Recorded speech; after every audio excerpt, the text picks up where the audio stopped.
Here's a very simple concept for playing the piano more evenly and more naturally. I only realized this concept after years of fighting my way through a lot of passages with really awkward chords and a lot of black and white keys. I just constantly felt like my fingers were getting stuck or running into a wall. Kind of like that, where they're jumbling into themselves and they feel like they just won't even themselves out.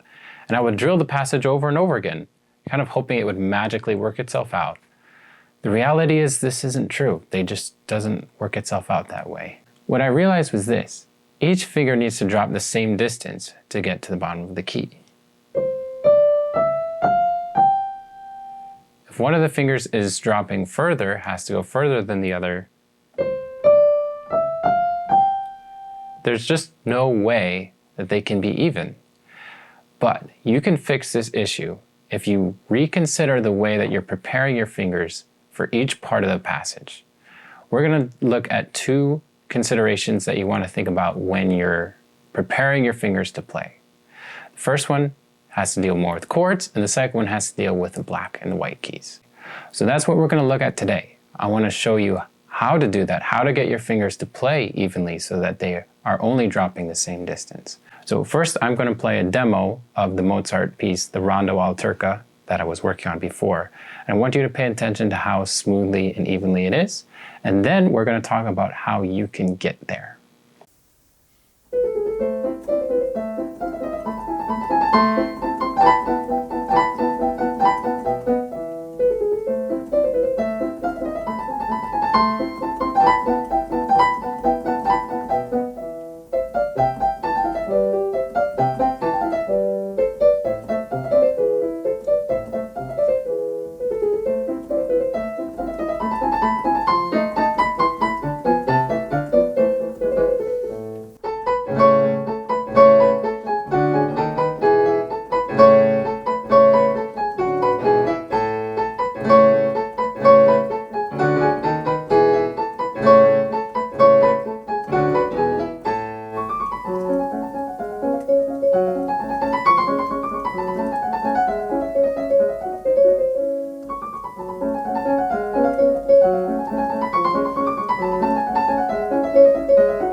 So first I want to show you where on the keys you want to play in relation to the fallboard.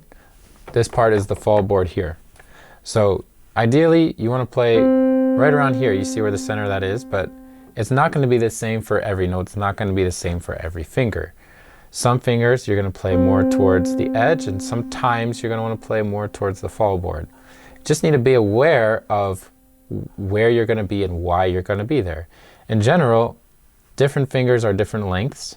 So the shorter fingers, like your thumb, are going to generally be more towards the edge, and the longer fingers are going to be generally closer to the fallboard there, right? So when I just play each finger, they're not quite in the same position. So the reason that they're going to be in different spots is so that your hand can be in the most natural position possible, which is just, as you see right now, when you're relaxed, they're slightly curved. That's where you want to be. When you play chords especially, you want to keep this in mind. So if I just play up, you'll notice that in my first inversion, my index finger here is almost like directly between these two black keys. And then when I play my second inversion, my middle finger is forward. Root position's a little bit more centralized, but my thumb is still kind of more towards the edge here. This is also important when you're playing on the black keys. Let's say you have a passage that's mostly just using black keys. The same thing is going to apply. Notice how my thumb is toward the edge. My middle finger is almost, just a few centimeters away from the fallboard there. The thing about going up to the black keys is that you want to make sure you're conscious of the fact that you're going forward and you're going a little bit up. So your wrist has to be more elevated because it's on a higher plane. So sometimes if you're playing octaves, for example, you might need to come in and out and up and down a little bit.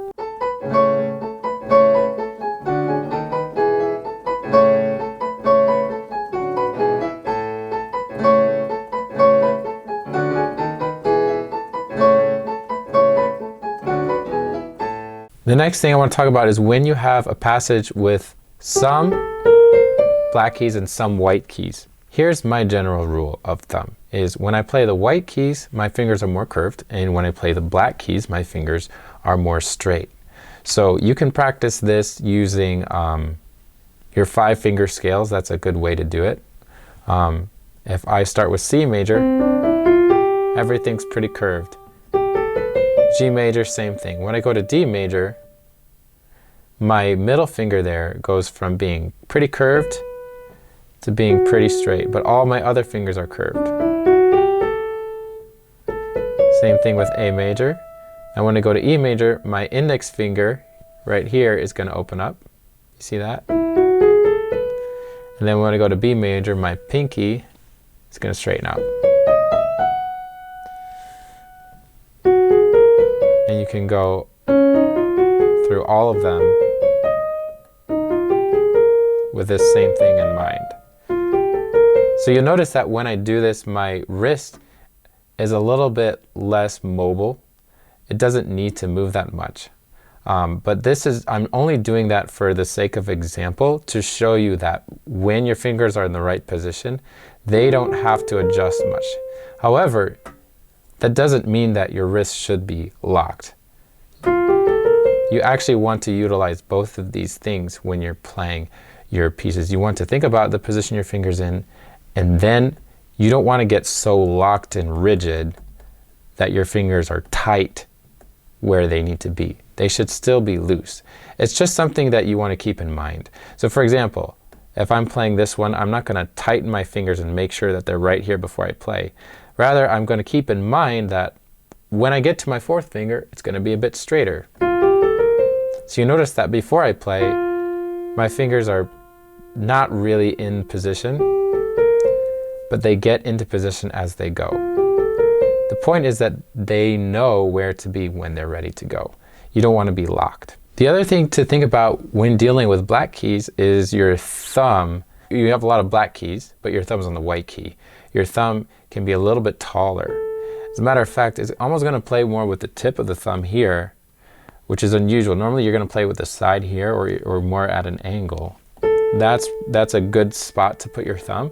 But if you need your wrist to be higher to get up to these black keys, it's okay to use this part of your thumb. It's a little bit not the most stable position, but it's usually okay because your thumb is pretty strong. It's a sturdy finger. It doesn't really need a lot of force to get into that key, so it should be fine. So let's look at this when in the context here of the Mozart Sonata. So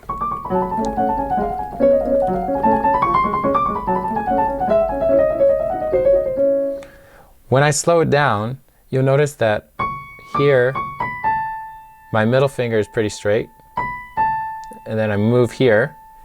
Notice this finger.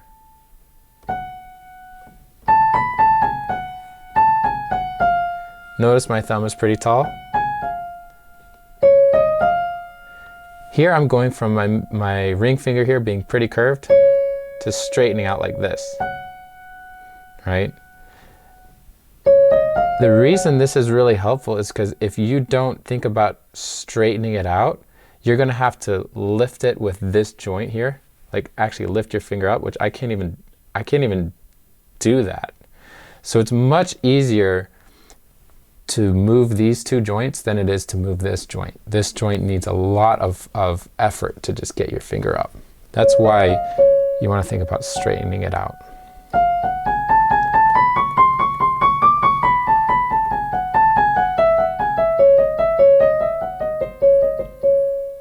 So here's a good strategy for you to use in your own piece. You want to find all the different positions that you need to move through, and then just move through them very slowly and smoothly, analyzing every motion that's going to happen.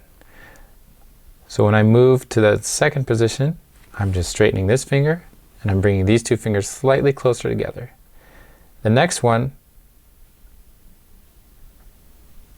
not too much of a difference, but my thumb needs to get out of the way.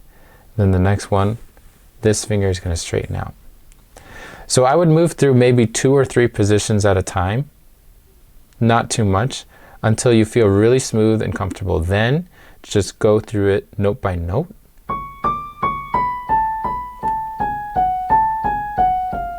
Very smoothly, keeping that in mind.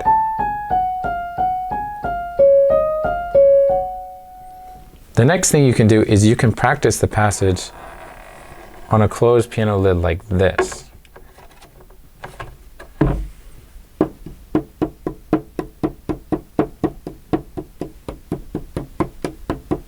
And you're listening to make sure that each of those taps is the same volume. If something is too quiet, then you're not lifting your finger high enough beforehand. So this just trains your fingers to drop from the same distance, the same height, and helps to equalize the fingers. So you can do the whole passage like this. It's a great exercise. And then the last thing you can do is, just like we mentioned earlier, you can go through all of your 5-finger exercises.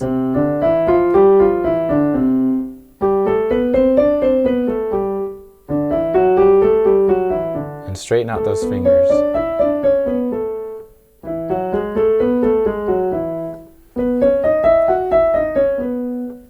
And just go through all of them. And you can skip the ones that kind of have the same shape, like C and G are the same, D and A are the same.